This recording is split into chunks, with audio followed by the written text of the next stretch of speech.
Thank you जी, thank you so much. मैं मुख्तसर अपना तारुफ़ करवा दूँ। वसीम चौधरी मेरा नाम है, मैंने MBA मार्केटिंग किया है और ये जो रियल एस्टेट का सेक्टर है इसमें 2019 से मैं इस सेक्टर में मौजूद हूँ और रियल एस्टेट सेक्टर को दुनिया में कहा जाता है the best business on earth is earth business. तो सबसे पहले तो मैं आप सबको वेलकम करता हूँ इस खूबसूरत प्लेटफॉर्म पे कि दुनिया में जो बेहतरीन कारोबार है ज़मीन के ऊपर, वो ज़मीन का कारोबार है, उसमें आपको वेलकम करते हैं। तो अपने लिए एक भरपूर किस्म की क्लैपिंग कीजिएगा। अपने लिए करनी है आपने, मेरे लिए नहीं करनी, इसलिए पता चल जाएगा कि कौन अपने लिए क्लैपिंग करता है भरपूर किस्म। अच्छा जी, बाकायदा तौर पे इसका आगाज करते हैं, ये कंटिन्यू करते हैं। आज जो आपके साथ शेयर करने जा रहा हूं मैं गवादर के बारे में ना। गवादर का नाम आप सुन रहे हैं और बहुत सी रमर्स इसके बारे में हैं। तो आज इंशाल्लाह जो मैं आपको इन्फॉर्मेशन दूंगा वो ग्राउंड रियलिटी पे बेस होंगी, ग्राउंड पे बेस करती होंगी। तो सीइंग इज़ बिलीविंग की बुनियाद पे आपके साथ शेयर करूंगा।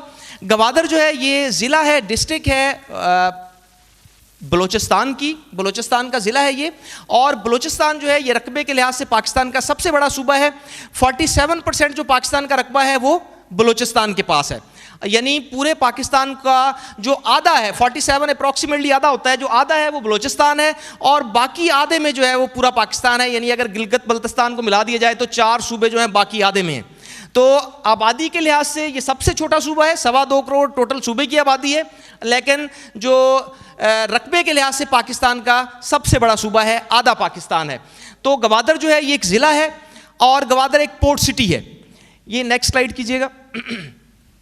गवादर एक पोर्ट सिटी है, बिल्कुल ऐसे ही जिस तरह दुबई एक पोर्ट सिटी है, जिस तरह सिंगापुर एक पोर्ट सिटी है। अगर हम दुबई को देखें तो दुबई जो है 1980s में क्या था, रेत के टीले थे, और आज दुबई क्या है, आज दुबई दुनिया का बिजनेस हब है। यानी दुनिया में कोई ऐसी जो है वो मल्टीनेशनल कंपनी नहीं है जिसका हेड ऑफिस दुबई में ना हो। तो दुबई बाकायदा जो है वो हब बन चुका है बिजनेस का। किस वजह से?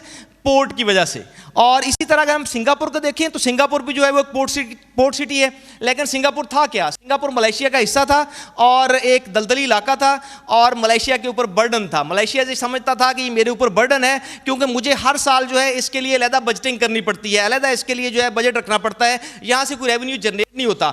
तो आखिर मलेशिया की पार्लियामेंट ने फैसला किया कि इसको छोड़ दिया जाए, तो उन्होंने सिंगापुर को छोड़ दिया, आज़ाद कर दिया कि ये अपने सर पर खुद खड़ा हो। तो फिर सिंगापुर ने क्या किया, उसकी लोकल लीडरशिप सामने आई, लोकल लोग सामने आए, उन्होंने काम किया और उस दलदली इलाके की तकदीर बदल गई। वहां पे उन्होंने पोर्ट बनाई और आज सिंगापुर जो है दुनिया के जो पावरफुल पासपोर्ट्स होते हैं उनमें पहले नंबर पे जो पावरफुल पासपोर्ट है पिछले साल वो था जापान का, और इस साल दुनिया का जो पावरफुल पासपोर्ट है वो है सिंगापुर का। किस वजह से? उसकी पोर्ट की वजह से। यानी पोर्ट इतना रेवेन्यू जनरेट कर रही है कि पूरा मुल्क जो है वो उस पर चल रहा है। तो अब हम क्योंकि पोर्ट सिटी की बात कर रहे हैं तो गवादर भी एक पोर्ट सिटी है, तो इसको लाइट से मैं कंपेयर करूंगा ताकि आपको आइडिया हो सके कि ये क्यों इंपॉर्टेंट है, ये हमारे लिए क्यों इंपॉर्टेंट है और दुनिया के लिए गवादर की इंपॉर्टेंस क्या है। तो सिर्फ 2 पोर्ट्स का हम मुवाजना करते हैं। वैसे तो ये डिटेल लिखी हुई है, आपको ये डिटेल जो है वो शेयर भी हो जाएगी।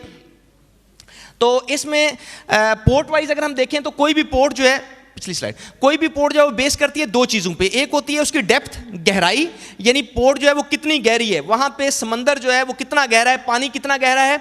और दूसरा होता है कि पोर्ट जो है उसका बर्थ साइज़ क्या है।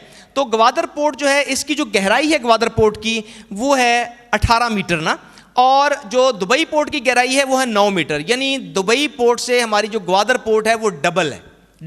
इस डबल गहराई का फ़ायदा क्या है? इसका फ़ायदा ये है कि दुनिया का जो सबसे बड़ा जहाज़ है जिसको मदर ऑफ ऑल शिप्स कहा जाता है, वो अगर गवादर पोर्ट पे आ जाए तो वो डायरेक्ट लंगरअंदाज हो सकता है। लेकिन अगर वही जो है वो चला जाए दुबई पोर्ट पे तो वो डायरेक्ट लंगरअंदाज नहीं हो सकता क्योंकि वो 9 मीटर गहरी है। तो उसको दूर गहरे पानियों में खड़ा किया जाएगा और उसके बाद छोटे जहाज़ पे ऑफलोड किया जाएगा और फिर जो है उस पर एक्सपेंस भी ज़्यादा आएगा, वेस्टेज ऑफ टाइम भी होगी, लेबर कास्ट भी बढ़ेगी। जबकि अगर वही जो है वो गवादर पोर्ट पे आ जाए तो डायरेक्ट लंगरअंदाज हो सकता है। ये होगी इसकी गहराई। अब अगर हम बर्थ साइज देखें तो जो गवादर पोर्ट है उसका बर्थ साइज है 126 प्रपोज्ड बर्थ साइज, जबकि दुबई पोर्ट का जो बर्थ साइज है वो जस्ट है 67, यानी almost double ship handling capacity at a time है। यानी अगर वहाँ पे शिप्स लगते हैं दुबई पोर्ट के ऊपर तो वो पहले खाली होंगे तो अगले लगेंगे, यहाँ पे उसी टाइम में डबल शिप्स जो है वो हैंडल हो सकते हैं गवादर पोर्ट के ऊपर। ये है इसकी स्ट्रेटेजिक पोजीशन गवादर पोर्ट की। ये कुदरत का शाहकार है, ये अल्लाह ताला का तोहफा है पाकिस्तान के लिए। और अब हमने ये देखना है कि चाइना इसमें क्यों इंटरेस्टेड है, चाइना क्यों $1 ट्रिलियन गवादर पे लगा रहा है, ये बात बड़ी समझने वाली है। इसमें चाइना जो पहले दुनिया के साथ तजारत कर रहा है वो कर रहा है साउथ चाइना सी रूट के जरिए, और जब वो साउथ चाइना सी रूट के जरिए अपना तजारती माल चाइना से दुबई तक पहुंचाता है तो उसको 12,000 किलोमीटर का फासला तय करना पड़ता है। लेकिन जब वही वाया गवादर आता है तो उसका फासला कम होके सिर्फ 2,220 किलोमीटर रह जाता है, यानी 10,000 किलोमीटर उसका फासला क्या हो जाता है, कम हो जाता है। आप सारे लोग बिजनेसमैन बैठे हैं, यहाँ ज़्यादातर जो है वो ट्रांसपोर्ट से रिलेटेड लोग भी बैठे हैं, तो यहाँ वो जानते हैं कि 1-1 किलोमीटर की क्या वैल्यू होती है और वो कास्ट इफेक्टिव कैसे होता है।